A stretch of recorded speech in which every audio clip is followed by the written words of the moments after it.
I'm Matthew. I'm the owner and chocolatier of Barcacaochocolat in Downtown Wheaton. We've been open now for 10 years. Opened here on Main Street November of last year. So my background is in pastry, trained in Paris for 2 years. Did my intern at the Ritz Hotel in Paris. Didn't realize that I would be, so right after that, after school, I moved to London and was working for a restaurant group that was Yawacha and Hakkasan. So back then in 2005, both of them were top 50 restaurants in the world. We did amazing pastry. We had people coming all over the world that wanted to work there. So learned a lot. Um, and then, I mean, going back a little bit, the chocolate came about during my intern. That was kind of my speciality, what I wanted to learn more and get out of the intern, and it just evolved. Yeah. Like all ideas, good or bad, they typically start in a pub. And Bar Cacao, the business idea came about actually as a for drinking chocolate at my local in London, in Marylebone. I came up with the name basically because being in a pub, we had the bar. So the original idea was drinking chocolate and to have a bar that people can come in and enjoy the drink. So Bar Cacao was actually Bar Cacao London. And then when I started the business here, I didn't think I could use that name. So it became Bar Cacao Chocolat. So the idea is we make chocolate bars and kind of double named it that eventually we'll have a bar. My sourcing is a bit unique that we do with my partners in Ecuador, República del Cacao. Um, we don't directly work with the farmers, but what's unique is my partners in Ecuador, we have collection centers in every region that we work. So one of the unique things is that all the cacao is single origin, fine aroma. Um, all of the cane sugar, all the milk is single origin as well to Latin America, South America. Um, so that's kind of the one of the unique aspects of it. The other one is we do all the blending in the countries of origin. So whether it's Ecuador, Dominican Republic, now I have a bar from Mexico. Everything is blended there and then shipped to me, and I rework it into whatever I make. I like coming up with flavors and everything. It's like sometimes I like to say that it kind of falls from the sky. It's how the creativity works. I don't know. I mean, a lot of it is in my pastry background, things I've done in the past, plated desserts, cakes, whatever, and I'll just kind of blend those things, those ideas, and develop it for a truffle. But yeah, sometimes or like with my mini egg for Easter, I always said that I would never do a chocolate turtle, and customers had always asked me for it. And typically, if I do something similar, I'll do something uh, twisted, so it'll be familiar, but I like to do something different. So Easter is coming up, and we're all well, I'm excited. My Oompa Loompas are busy making all the chocolate. So we'll just show you first. This is my famous big Easter egg with a chocolate sea salt caramel base, dark chocolate 70%, and then inside is a total of 8 truffles, my peanut butter and jelly, cherry blossom honey, and lemon basil, and then really cute little trinkets of my roasted corn and my 40% milk chocolate. We have little bunnies, ducks, and eggs. Moving on is my mini egg. So this is my twist on a chocolate turtle, sea salt caramel, roasted pecans, um, pecan praline, stem ginger, 40% milk chocolate shells, and then my classic milk chocolate bunny. So 38% milk chocolate, single origin from Peru.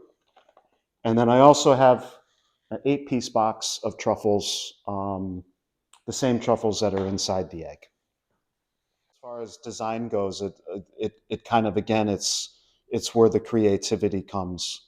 And I may feel like, oh, I want to do the painted truffles with, say, specks that I'm just splattering with a paintbrush, or literally I go back to like kindergarten and I paint with my finger. So it just depends on I guess the look that I want. Where I work right now, and I came up with that really is because in my production facility, I don't have the option to spray, which typically would with be a air gun, and you need the proper extraction. But where I work, it would clog up the air conditioning. So I had to alter the way that I did it. So in the future, yeah, we'll probably have a spray booth. But at the moment, I like the look of it. And maybe it takes a little bit more time, sometimes maybe not as much time. So non-chocolate items, I have my shaker maker, which is um, passion fruit cordial and cocktail elixir. And then I have my grazing goat granola. So those really came out of doing the French markets at Wheaton and Geneva. Um, the shaker maker really is from, I used to do beverages, but then 2020 with the pandemic, we had to have everything prepackaged. So the interesting thing about that one is, or ironically, what's interesting about it is I bottled it. It sells like crazy. Um, but in 2020, during the pandemic, people were starting posting videos on YouTube about making cocktails. And I'd like to think that I came up with Shaker Maker before that. Grazing Goat was just one of my items that I came up with. It was I was a head pastry chef for Cubit House pub group in London, and at two of the pubs we had rooms, so we offered an all-day breakfast. And the granola that I make was the offer, was what I made for the Grazing Goat in Marylebone. So that's where it comes from. And when I started the markets, I wanted something more market feel with, you know, not just chocolate, but little something else. But in the Grazing Goat, there's cocoa nibs. My roasted corn, my Ianitsa, it's actually one of my most popular chocolates with customers. People are always surprised that roasted corn. But again, the unique thing with it is everything is single origin to Ecuador. So the corn is a single farm at the base of, Ianitsa is a twin volcano just outside of Quito, and the farm is at the base of the volcano in the national forest. The unrefined cane sugar that I use is panela, which is, again, it's single farm, and it's grown by my friend David in Pacto, which is roughly 5,000 feet in the cloud forest in just west of Quito in Ecuador. And then my favorite is, it's the milk is from a single dairy community in Turacucho, again at the base of the Cayambe volcano at about 11,000 feet. There's 43 farms, 8 cows per farm, all grass-fed, hand-milked in the pastures. I've been there. I've milked the cows.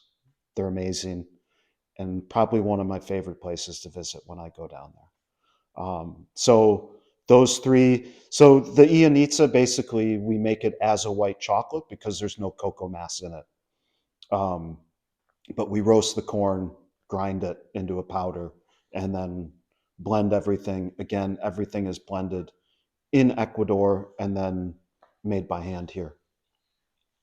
I think what makes bar cacao very special is the working directly with our farmers, all of our producers in Latin America, South America, um, also being independent owned, artisan chocolates, and here in downtown Wheaton. Hopefully, by seeing the shop, meeting me, you come in and visit.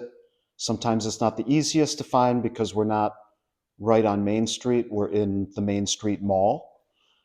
So we're right next to Model Act Agency, and to my left, and then to the right is Rise Fitness. So hopefully everyone comes in, and happy Easter.